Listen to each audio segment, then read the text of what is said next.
Hi, this is Samia from Henna Fixation with your dose of Henna Fix, and today we're going to talk about doing henna for free.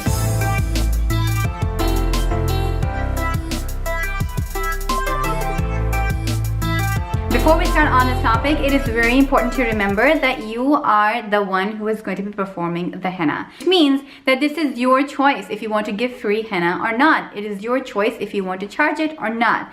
Sometimes we get pressured into the free henna stuff, and that does not end very well because you end up feeling quite bad. So if you are going to give free henna to somebody, please be ensured that this is what you want. This is a gift from you to that person. And now let's continue to talk about what are some different ways people do offer free henna. So for me in my business, sometimes I like to offer giveaways. So I will ask like a question on Facebook, and people have to engage in that, and then I just pick a winner. So my questions tend to focus on gratitude and things like that, which really makes a person feel good. And this is something that I see henna as being something that makes people feel good regardless of the circumstances. And so one way that I offer free henna is through giveaways. Another way to offer free henna is as a gift to a friend or a family member. Let's say that your friend is getting married or your family member is getting married. You may choose to do free henna on them. And seriously, I have two sisters, and when we get together, there is henna happening and there are no charges to be accepted.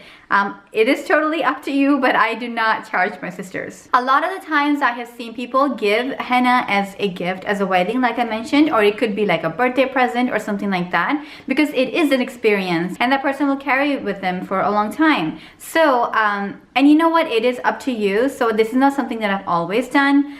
Sometimes I have given henna as a birthday present to my friends, and sometimes I just have not been able to because I do have some numbers I have to crunch. So as long as it is up to you and it's understood by the friend that this is not an expectation, this is something that you can offer from now and here and then, And so I think at that time it's totally acceptable. However, do not let yourself be bullied into that circumstance.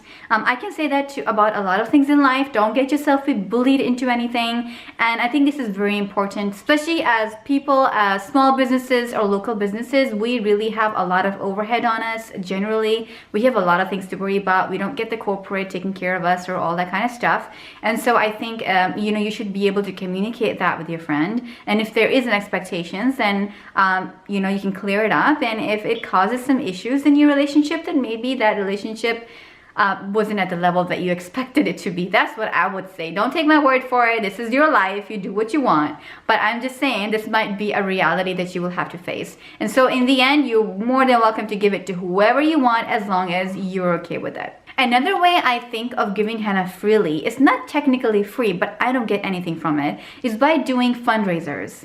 And so a person is in need in your community. It could be like, a regular person in the community that you don't even know. It could be for a cause that you believe in, whether it's, American Cancer Society, whether it's a relief effort for, an earthquakes or all the hurricanes that we've had recently this year. So if there's something that you feel you can give your talent to in order to help raise funds to help with other people, I think that's fantastic, and that's a great opportunity.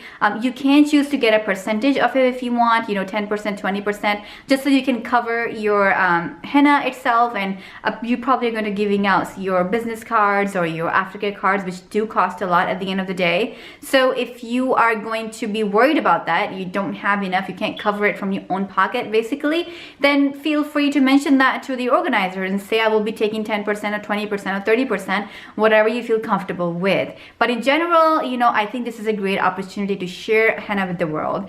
However, our purpose has to be clear. The reason why we're doing the fundraiser is that it is to help someone in need, whether it's a group of people or whether it's one person.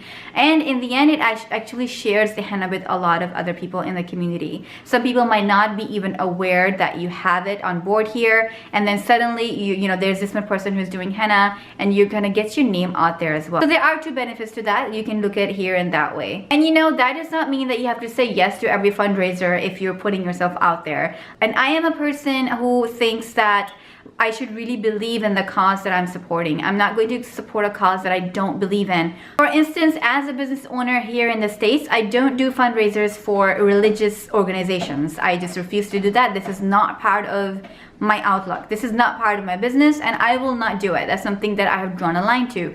And if that's something that you want to do, go ahead and do that. And my reasons are my personal reasons, and your reasons may be your personal reasons.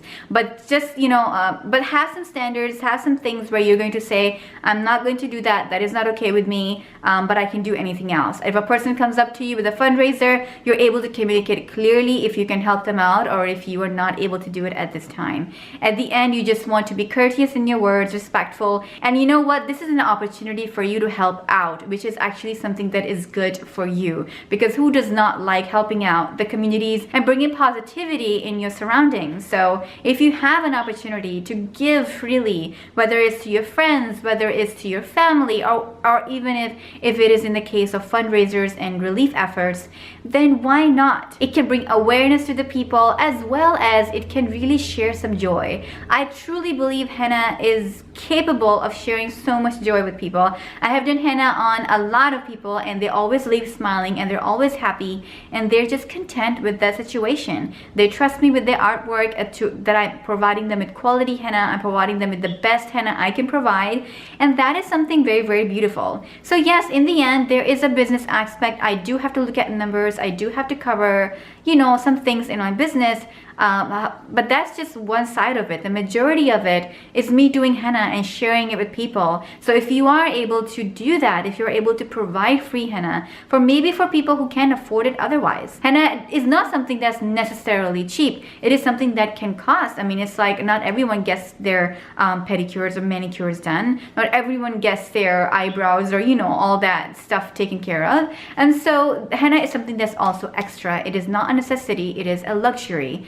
And a lot of people can't afford it. So if you can make it maybe like a giveaway, or you can run some sort of a contest to be able to invite henna into their lives, I think that's going to be so fantastic. So I hope everything that you've heard today helped you out in one way or another. Please subscribe to my channel and leave me some comments. I'd love to hear them, what you like about the video, what you didn't like about the video, what you see more on this channel, and what you don't want to see on this channel. So let me know, and I will do my best to bring that content to you guys. I really appreciate you. You have no idea. Thank you very much for watching. Until next time, henna on.